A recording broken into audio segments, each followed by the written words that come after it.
तो स्वागत है आपका ATV न्यूज़ में। मैं आपके साथ आसिफ शेख।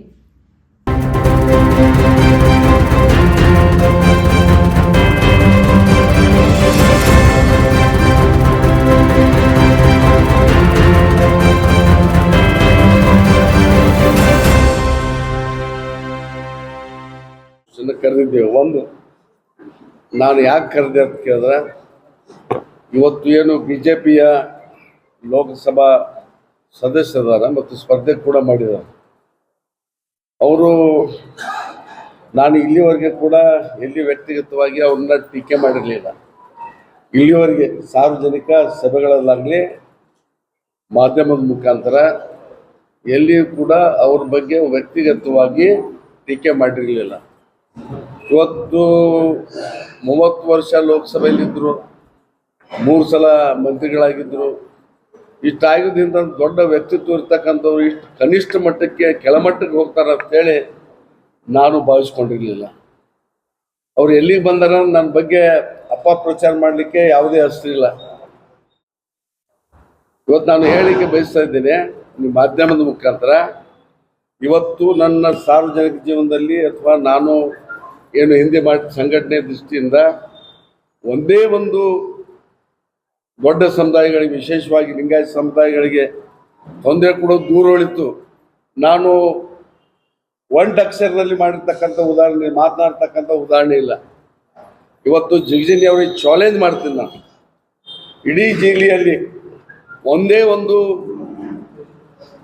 ಉದಾಹರಣೆ ನಾನು ಯಾರಿಗಾದ್ರೂ ತೊಂದರೆ ಕೊಟ್ಟಿದ್ದಿದ್ರೆ ಅವರು ಸಾಬೀತು ಮಾಡಿದ್ರೆ ನಾನು ಈ ಕ್ಷಣದಿಂದಲೇ ಚುನಾವಣೆಯಿಂದ ನಿವೃತ್ತಿ ಆಗ್ತೇನೆ. ನಾನು ನಮ್ಮ ತಂದೆಗೆ ಹುಟ್ಟಿರ್ತಕ್ಕಂಥವ್ನು, ಅವ್ರ ಬಗ್ಗೆ ನಾನು ಮಾತಾಡಂಗಿಲ್ಲ. ಅವರು ಈ ಚಾಲೆಂಜ್ ಸ್ವೀಕಾರ ಮಾಡಬೇಕು. ಇಲ್ಲ ಅಂದ್ರೆ ಜಿಲ್ಲೆಯ ಜನರ ಕ್ಷಮೆಯನ್ನು ಕೋರ್ಬೇಕು. ಯಾಕೆ ಈ ಮಾತನ್ನು ಹೇಳ್ತೀನಿ ಅಂದ್ರೆ, ನಾನು ಬೆಳೆದು ಬಂದಿರ್ತಕ್ಕಂಥದ್ದು ದಿವಂಗತ BM ಪಾಟೀಲ್ ಸಾಹೇಬರ ಮಾರ್ಗದರ್ಶನದಲ್ಲಿ. ನಾನು ಲಿಂಗಾಯತ ಸಂಸ್ಥೆಯಲ್ಲೇನೆ ಕೆಲಸ ಮಾಡಿದ್ದೀನಿ 15 ವರ್ಷ.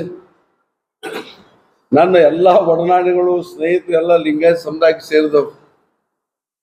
ಬಹುಶಃ ಇಲ್ಲಿವರೆಗೆ ಹೇಳ್ತಾ ಇದ್ದೀನಿ, ನಾನು ಎಂದೂ ಕೂಡ ನನ್ನ ಜಾತಿಯ ಸಮಾರಂಭಕ್ಕೆ ಹೋಗಿಲ್ಲ. ಚಲವಾದಿ ಸಮಾಜದ ಯಾವುದೇ ಸಮ್ಮೇಳನ ಆಗಲಿ, ಜಾತಿಯ ಇದು ಆಗಲಿ, ಎಂದೂ ಕೂಡ ನಾನು ಅದರಲ್ಲಿ ಭಾಗವಹಿಸಿಲ್ಲ.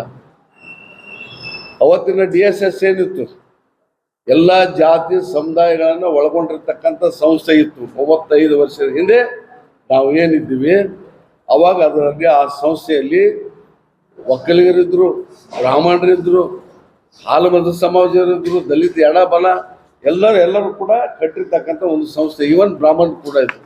ಮಂಗಳೂರು ವಿಜಯ ಅಂತ ಹೇಳಿ ಮಾಧ್ಯಮದ ಮಿತ್ರರಿಗೆ ನಿಮ್ಗೆ ಗೊತ್ತಿರ್ಬೇಕು. ವಿಜಯ ಮಂಗಳೂರು ಅಂತ ಹೇಳಿ ರೈಟರ್ಸ್ ಅವರು ಈ ಸಂಸ್ಥೆ ಕಟ್ಟಲಿಕ್ಕೆ ಕಾರಣರಾದಂಥವ್ರು. ಎಂದಿಂದ ಎಲ್ಲ ತಹಶೀಲ್ದಾರರು, ಅಸಿಸ್ಟೆಂಟ್ ಕಮಿಷನರ್ ರಾಜೀನಾಮೆ ಕೊಟ್ಟು, ಅನೇಕ ಕಾಲೇಜಿನ ಪ್ರೊಫೆಸರ್ಗಳು, ವಿದ್ಯಾವಂತರು ಎಲ್ಲ ರಾಜೀನಾಮೆ ಕೊಟ್ಟು ಒಂದು ಸಂಘಟನೆ ಬಂದಿದ್ರು. ಆಗಿನ ಕಾಲದಲ್ಲಿ ರೈತ ಸಂಘಟನೆ ಇವೆರಡೂ ಕೂಡ ತಾತ್ವಿಕವಾಗಿ ಪ್ರಬಲವಾಗಿರ್ತಕ್ಕಂಥ ಶಕ್ತಿಗಳಾಗಿದ್ದು. ಅವ್ರು ಯಾರೂ ಕೂಡ ರಾಜಕಾರಣದ ಮನೆ ಬಾಗಿಲಿಗೆ ಹೋಗ್ತಾ ಇರಲಿಲ್ಲ ಅವತ್ತಿನ ಕಾಲದಲ್ಲಿ. ನೀವು ಹೇಳಕ್ಕೆ ಬಯಸ್ತಾ ಇದ್ದೀನಿ. ಆದರೆ ಜಿಗಜಿನಿ ಸಾಹೇಬರು ಎಷ್ಟು ಹತಾಶರಾಗಿ ಈ ಸ್ಟೇಟ್ಮೆಂಟ್ ಕೊಡ್ಲಿಕ್ಕೆ ಪ್ರಾರಂಭ ಮಾಡ್ಯಾರಂದ್ರೆ, ಅವ್ರಿಗೆಲ್ಲೋ ನಾನು ಸೋಲ್ತೀನಿ ಅಂತಕ್ಕಂಥ ನೋವು ಕಾಡ್ತಾ ಇದೆ. ಲಿಂಗಾಯತ ಸಮೂಹ ಅವ್ರಿಗೆಷ್ಟೇ ಗುತ್ತಿಗೆ ಕೊಟ್ಟಿರ್ತಕ್ಕಂಥದ್ದು, ನನ್ನನ್ನು ಪ್ರೀತಿಸ್ತಕ್ಕಂಥ ಜನ ಲಕ್ಷಾಂತರ ಜನ ಈ ಜಿಲ್ಲೆಯಲ್ಲಿ ಇದ್ದಾರೆ. ನಾನು ಎಲ್ಲರ ಜೊತೆ ಒಡನಾಡಿದ್ದೆ. ಹೀಗೆ ನನ್ನ ಹತ್ರ ಇನ್ನೂ ಅನೇಕ ವಿಷಯಗಳಿವೆ.